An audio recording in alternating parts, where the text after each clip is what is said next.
Lors de notre première rencontre avec Foscarini, nous avons partagé l'envie de travailler la qualité de la lumière avec nos sensibilités communes, et donc de travailler sur un objet qui parle de lumière, de gravité et de légèreté, faire une sorte de foyer primitif autour duquel les gens communiquent, partagent un verre. On a fait quelques sketchs initialement, avec cette idée de retourner la lumière, d'être plus dans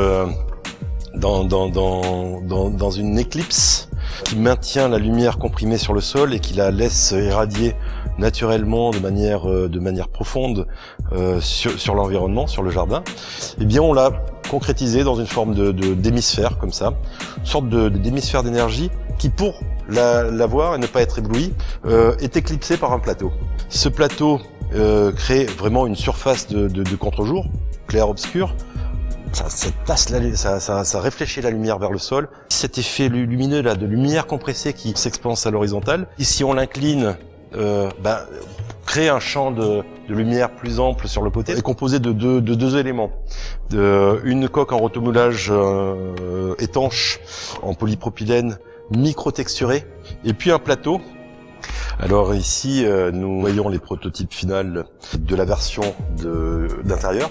Ici, on a un plateau en bois sombre qui est légèrement recourbé pour mettre des verres, des fruits, des magazines, différentes choses.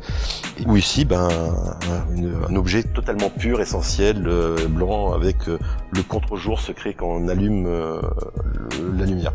Alors ça peut être utilisé aussi dans des scénographies de grands halls d'intérieur, en les mettant de manière aléatoire ou en créant comme ça des petits groupes de lampes.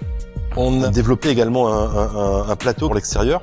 Et donc là, on a développé une surface plate qui est très très mate et qui permet à l'eau de s'écouler naturellement. Donc la lampe est inclinable dans diverses positions afin de créer des halos de lumière et des profondeurs de lumière au gré de son inspiration.